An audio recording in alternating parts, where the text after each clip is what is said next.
네, 어서 오세요. 그 몇 달 전이죠?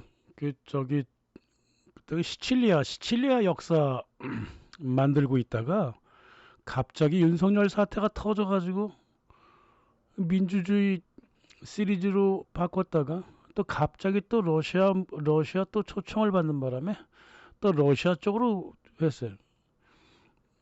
다시 또 역사로 돌아가야 되는데 그래서 러시아에 대해서는 할 말이 좀 더 있으니까요. 예. 그러니까 우리는 그 러시아의 역사가 스웨덴의 그 루릭 왕조가 일으킨 키예프 루스부터 출발했다는 걸 알고 있습니다. 8세기, 9세기 올레그 공이 그렇게 했죠. 스웨덴 사람이에요. 바이킹이고요. 나라라고 하는 국가라고 하는 개념 자체가 없었던 시절이죠, 그때가.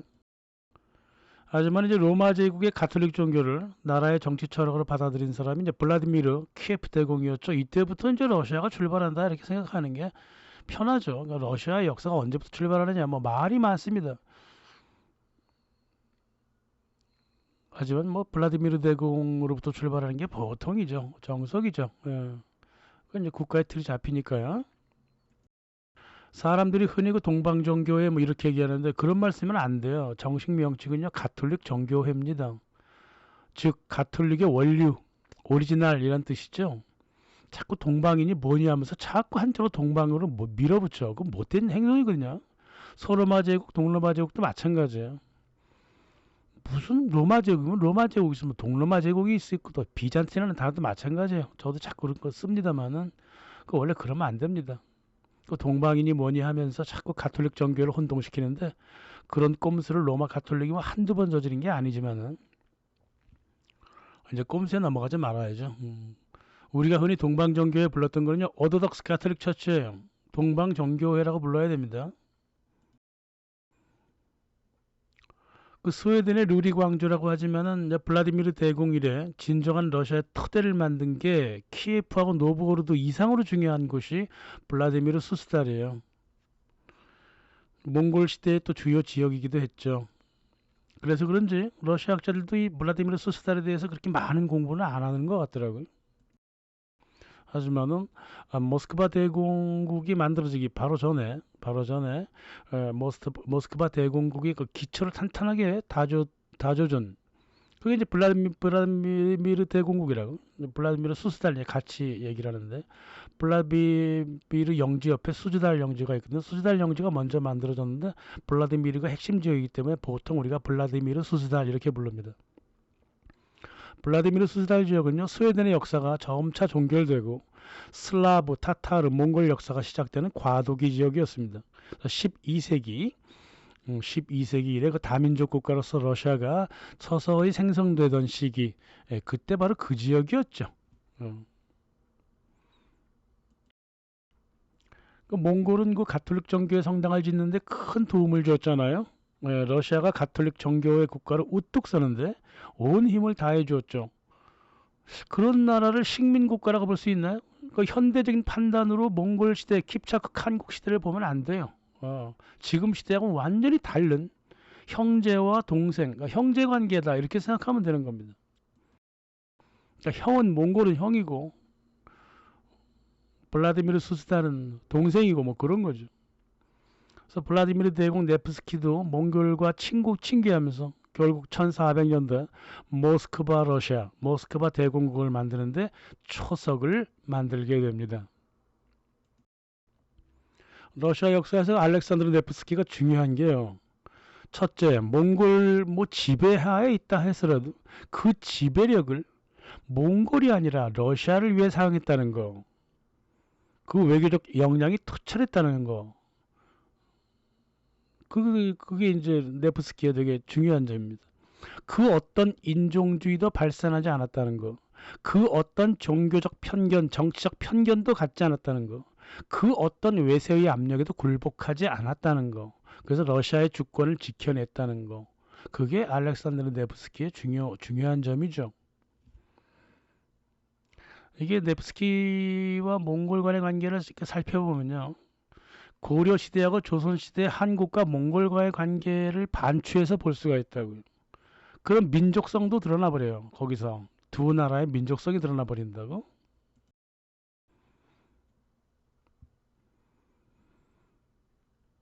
몽골 정부는요, 그 고려하고 조선, 한국 정부한테 그 대단히 외교적으로 행동했잖아.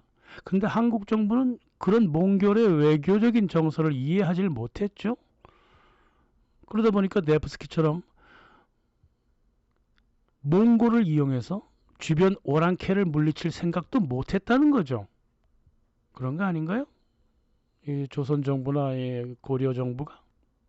네프스키는 안 그랬어요. 스웨덴 독일 기사단이 서쪽에서 마구마구 쳐들어왔을 때 이 몽골 군대를 끌고 가서 러시아를 지켜냈다고요. 네프스키였습니다.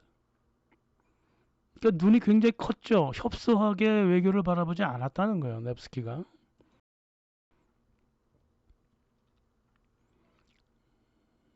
그래서 네프스키는 키예프하고 블라디미르 수스달의 왕으로서 국민과 국민의 토지를 지켜줬던 사람입니다. 스탈린이 그 알렉산드르 네프스키를 추앙했던 이유가 또 거기에 있는 거예요. 한 나라의 수장의 임무는 국민과 토지를 지키는 거잖아요. 무슨 인터내셔널리즘 세계화주의입니까? 그랬던 거예요. 민족에 대한 애정이 있으면 무슨 짓이든 할 수 있는 게 왕입니다. 애정이 없으면 세계화주의자가 되는 거고 그런 겁니다. 한국에서도 세계화주의자들은 모두 매국노잖아요. 그렇게 되어 있습니다. 정서가 그래요. 네프스키가 스웨덴과 독일 기사단, 폴란드 무리들을 싸운다고 전쟁에 직접 나섰잖아요. 전쟁에 나가기 전에 자기 대공자리를 모두 이양할 준비를 하고 떠났습니다.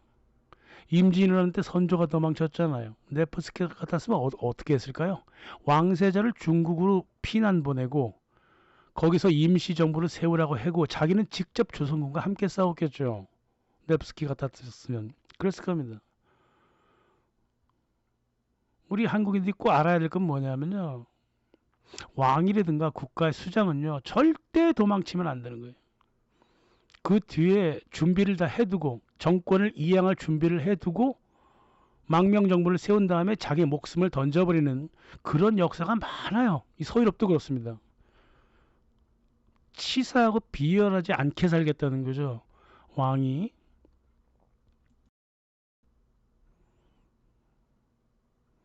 왕이나 대통령이 전쟁에서 할 일은요. 자국군을 끝까지 독전하다가 안 되겠다 싶으면 그때 망명정부를 세우면 되는 겁니다. 전쟁 터지자마자 망명정부를 세웠던 그 세르비아 프랑스 정부 결국 망했잖아요. 정부가. 세르비아는 그나마 늙은 왕이 직접 전쟁터에 나서서 승리했잖아요. 늙은 왕이 직접 전쟁터에 나섰는데 움직이지 않을 국민이 세상에 어딨냐고. 최소한 말이죠. 왕이라는 것들은요. 국민과 함께 한다는 제스처 정도는 보여줘야 된다고요. 한국의 뉴라이트 역사가라는 한 분이 그렇더라고요. 그럼 나라의 대표인 대통령이 일단 피난부터 가고 봐야 되는 거 아닌가? 그렇게 안 한다니까. 이상한 사람일세. 전 인류 역사 대통령이나 수장들은 그렇게 행동 안 했다니까요. 도망쳤으면 그냥 도망친 놈이에요. 그 놈은 그냥 죽어도 싼 거예요. 정권 이양 다 해놓고 나서 직접 전쟁터에 나서고 그것도 안 되겠으면 망명정부를 세웠다니까. 뭐 말귀를 못 알아먹어 그렇게 뉴라이트 아이들은. 그리고 제가 아이들이라 그러는 거야. 뉴라이트 아이들. 그 세계사적인 걸로 비교해서 이승만이고 선조고 이렇게 바라봐야지. 왜 그렇게 협소하게 그렇게 짜증나게 그러냐고.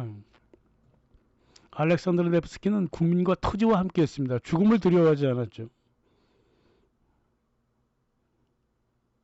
자기가 전쟁에 나가서 죽으면 당연히 죽을 각오하고 가면 당연히 그 상속 같은 거 왕세자 다 안에 두고 갔을 것 같아? 대통령이라고 뭐 달라요? 정권 이양 다 하고 바깥에 나가야 되는 거예요. 전쟁터에. 무슨 소리 하고 있는 거야 지금. 그래서 블라디미르 수스다를 이렇게 아름답고 건강하고 풍요로운 영토로 만들었던 게 네프스키였고 네프스키 이래의 블라디미르 수스달이었다 이 말이에요. 1100년대까지 그 스웨덴 왕조의 그 무식한 바이킹 행태를 슬라브적으로 문명화시킨 사람이 네프스키였고 바이킹, 슬라브, 스키타의 제반 민족들 사이에 종교적이고 영토적인 통합을 이루었습니다. 아름다웠습니다. 블라디미르 수스탈린. 그렇게 러시아가 자라났던 거죠. 수스탈에 가보면요, 아직도 9세기, 11세기 스웨덴 그 바이킹들이 만들어 놓은 토성이 있습니다. 예, 바이킹들은 토성을 지어가지고 그 위에서 이제 밑에 있는 국민들한테 정책을 발표하고 막 그랬거든요. 그 토성이 아직까지도 수스탈에 남아 있습니다. 13세기 이제 몽골 시대에는요, 가톨릭 정교회 성당도 지었고요. 이거를 당연히 몽골 킵차크 칸국에 돈을 받아갖고 뭐 다는 아니겠지만 그래서 지었겠죠. 외교는 또 그렇게 하는 겁니다. 또 로마노프 시대 건너와서는요, 목조 건물이 또 그대로 이어지고 있어요. 수스달에. 로마노프의 17, 18세기는 희한하게도 목조 건물을 많이 지었거든요. 참 아름답습니다. 목조 건물들. 그렇게 스웨덴, 슬라브, 스키타이, 몽골, 타타르 어느 역사 하나 버리지 않은 게 러시아 역사였습니다. 러시아 역사는 통합의 역사예요. 협소한 역사가 없다고요. 그래서 대국이라는 거죠. 뭐 한민족이 단일민족이라고 주구장창 세뇌한 한국 역사가 있습니다. 단일민족이 자랑인가요? 또 실제로 또 맞아요? 그 말이? 한국 한민족이 단일민족입니까? 누군가 한국이라는 나라를 약속으로 만들고 싶어 안다라니까 그렇게 단일민족 그러지 않았을까요? 저는 그런 생각이 들어요. 전 세계 어디 그래도 그나마 강대국이고 강대국은 아니라 할지라도 자기 나라 역사에 자존심을 갖고 있는 사람들은 절대 단일민족이라는 말을 안 합니다. 그렇게 축소를 안 시켜요. 농담 삼아 얘기하는 것도 아니고 말입니다. 제가 아는 한 고구려부터 고려, 조선은 생각보다 다민족이었잖아요. 한국사에는 여진족의 역사도 있고 거란 말갈족의 역사도 있고 하물며 인도의 역사도 있고 저 베트남 동남아의 민족의 역사도 한반도에 교차하고 있다고요. 저는 뭐 한국사 잘 모르지만 자국의 역사를 자꾸 축소하려고 하는 한국 역사가들이 있더라고요. 응? 또 확대해 보려고 하는 역사가들도 있습니다만은 또 너무 확대하면 또 탈이지만 일단은 그래도 자국의 역사를 일단 확대한 다음에 필요할 때마다 축소할 게 있으면 축소하는 게 낫지. 일단 처음부터 축소를 해버립니까? 세상에 그런 매국노 역사가들이 세상에 어디 있어요? 역사 그렇게 쓰는 거 아닙니다. 한국의 강단 역사학이 죄다 그따위 식으로 매국노 역사에 젖어 있더라 그 말입니다.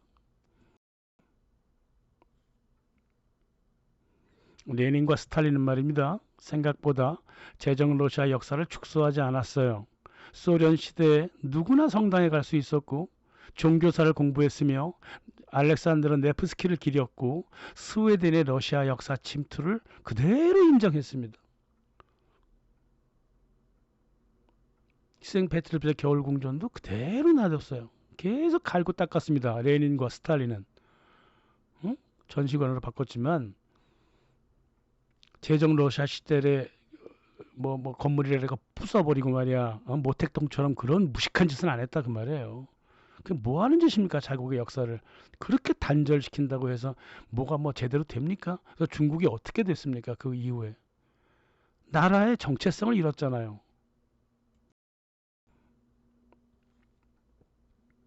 알렉산드르 2세를 암살했던 프리메이슨들, 응? 레닌의 형이 죽였잖아요. 러시아 역사 안에 그대로 인정을 하고 있어요. 그 프리메이슨이 농노 해방했어. 뭐 어쩌란 말이야 그래서. 그것도 러시아의 역사야. 프리메이슨 욕할 필요 없어. 뭐 욕은 하더라도 역사가 그렇게 됐는데 뭐 어떡하란 말입니까? 그대로 인정하고 마는 거죠. 이삭성당 총알 자국 아직도 그대로 냅두고 있어요. 러시아 혁명을 거부하지 않습니다. 뭐 스탈린의 소련 시절에 대해서 말이 많고 주저하고 어떤 사람은 고개를 돌리는 사람도 있지만 모두 역사의 한 장으로서 그냥 인정하고 맙니다. 억지를 안 부린다고요. 공산주의가 뭐 어떻단 말이야. 그것도 자국의 역사인데 많은 러시아 사람들이 소련 시절에 대해 부정적으로 얘기하는 사람들이 되게 많습니다만 그래도 그게 역사인데 뭐 어쩌란 말이에요. 딱 볼쇼이 극장 앞에 칼 마르크스 통상 그냥 뭐 부숴버릴 수도 있는데, 아, 냅둬. 이것도 역사인데 뭐. 대신 광장 이름은 칼 마르크스 광장에서 극장 광장으로 그냥 바꾼 것뿐이야. 그게 다입니다. 지방으로 가면 더해요. 러시아 현대사가 스탈린 격한 문화에 아직도 빠져나오지 못해갖고 그게 좀 아쉬워요. 러시아도 이제 스탈린에 대한 어떤 새로운 평가가 있어야 될 겁니다. 그 또한 또 러시아 사람들이 해결을 볼 일이죠. 남의 나라 사람들이 함부로 얘기할 것도 아니고. 아무튼 관공서 앞 동생은 대다수 레닌이에요. 레닌 정도는 봐주겠다는 거지. 끌어안는 거예요. 응? 러시아의 역사를 하나로서 소련을 끌어안아 버리는 겁니다. 소련도 러시아의 역사잖아요. 그래서 그렇습니다. 그리고 역사를 지울 수도 없어. 그 건물들 다 어떡할 건데. 그 모스크바하고 생트페테르부르크 많은 다리들이 그때 지어졌고, 에? 그 소련 시대 만들어진 관공서 아파트 워낙 튼튼하게 지어가지고 앞으로 한 50년 잘만 하면 100년까지 갈 거란 말이야. 이런 역사를 뭐 하려고 거부합니까? 그냥 인정하고 냅둬야죠. 살다 보면 뭐 이런 체제도 겪고 저런 체제도 겪기 마련입니다. 어떤 체제가 좋다 나쁘다 있다 소리 하지 말아야 되는 거예요. 역사하는 사람들은. 아주 한국의 역사학자들 못된 버릇을 배워왔어. 이데올로기에 푹 빠진 상태에서 역사를 바라본다고. 자기는 역사학자가 아니라는 걸 자인하는 거예요. 그거는 역사학자는 절대 그렇게 행동하면 안 되는 겁니다. 있는 그대로의 사실을 서로 네트워크처럼 엮어서 어떠한 내러티브가 나오도록 만드는 게 역사라고.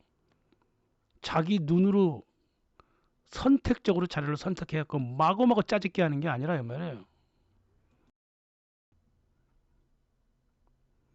자기 역사를 거부하는 짓은요, 자기를 거부하는 거예요.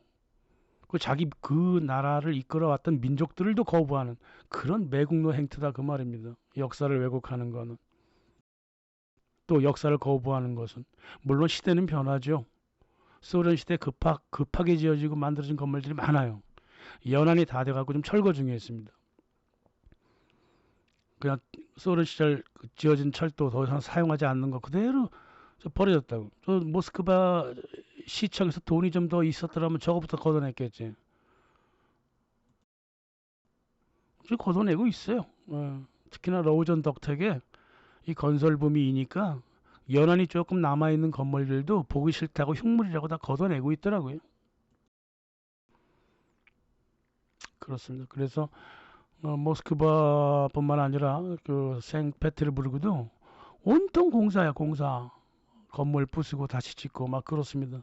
그러나 제가 쭉 살펴본 결과 그냥 건물 부수지 않고 진짜 연안이 다 된 뭐 아주 이상한 건물들 그걸 다 철거를 하고 있더라고요. 그래서 오랫동안 건물을 놔두는 편이에요. 예, 그렇습니다.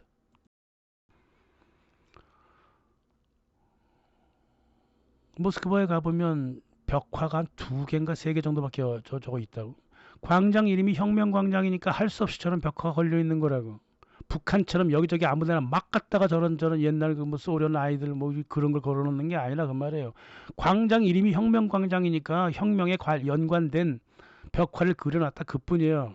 관광객들이 가끔 이제 착각을 하지. 아직도 저런 벽화가 있네 이러면서. 근데 광장 이름이 혁명광장인데 뭐 어쩌란 말이야. 그러니까 모든 걸 다 끌어안고 안는다 그 말이에요. 피해 의식이 없어요. 러시아 사람들은요. 피해 의식이 없다니까. 그냥 끌어안아요. 자기 나라 역사를. 최근 들어서는 더 그래요. 소련 시절을 이제 그리워하는 장년 세대가 굉장히 많아졌고 더 이상 이제 소련 시대에 대하여 뭐 가타부타 찬성한다 반대한다 이런 쓸데없는 그런 행동 안 해요. 그냥 존재한 역사면 그냥 받아들이는 겁니다. 그러니까 공산 트라우마가 완전히 사라졌다는 뜻이죠. 그런 거잖아요. 북한 트라우마가 완전히 사라지면 사람들이 어떻게 행동합니까? 북한과 친선을 하려고 그러겠죠. 안 그래요? 북한 트라우마가 사라지지 않았기 때문에 북한과 여전히 북한에 대하여 알지도 못하는 정보 함부로 뿌리고 있다 그 말이에요. 북한 가보기나 했나? 나도 안 가봤지만 직접 눈으로 보고 익히고 경험하기 이전에는 함부로 얘기하는 거 아니죠. 안 그렇습니까? 그리고 뭔 놈의 피해의식이 이렇게 많아가지고 북한이니 공산이니 이미 다 지나간 시절을 갖다가 되새기고 있냐고 그렇게 부정적으로. 모스크바 아르바트 거리에 그 소련 식당 옛날에부터 있던 식당을 그대로 다시 또 개정을 했어요. 그만큼 자신만만한 거예요. 네, 그만큼 자신만만한 겁니다. 역사와 화해를 한다고 말해요. 그런 겁니다. 생페테르부르크는 소련 시대 복고 게임장이 아주 활성화되어 있어갖고 그냥 애기들이 와서 옛날 아버지 시대, 할아버지 시대 어린 시절에 놀았던 장난감 손자들도 같이 놀고 있다고 말이에요. 그만큼 자신만만한 겁니다. 자기 나라 역사에 대하여 매우 자신만만하다. 그러지 않고서 이렇게 할 수가 없는 거죠. 부모님들이 아이들을 직접 끌고 와서 보통 상황리에 이 놀이기구들이 그렇게 활용되는 게 아니야. 무지 활용되고 있어요. 자신감이 있으니까 그래요. 자신감이 있으니까 자기 나라 역사에 인정할 것은 모두 인정해야만 한 나라의 역사가 바로 잡히는 거 아니겠습니까? 부정해서 뭐예요? 원래부터 존재했던 역사인데 그거 자꾸 부정하려고 하는 눈 가리고 아웅하는 역사학자라고 하는 인간들이 있다.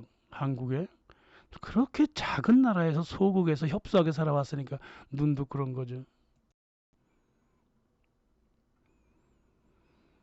스웨덴, 루릭, 정교회, 몽골, 로마노프, 프리메이슨, 소련, 자본주의 러시아 모두 러시아인들이 끌고 왔던 역사예요.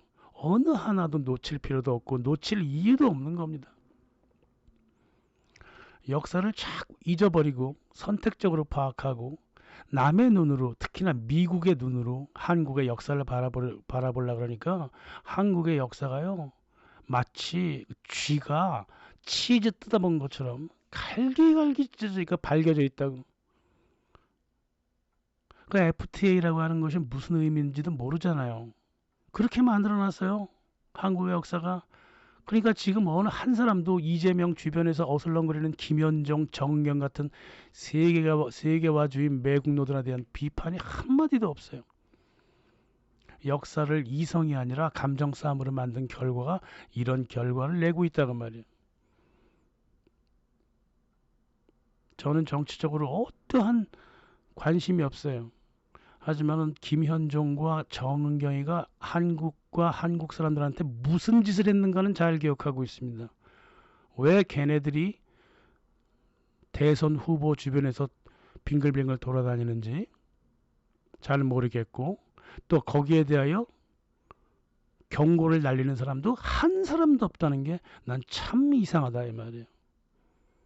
시간이 좀 더 흘러가 보면 알겠지만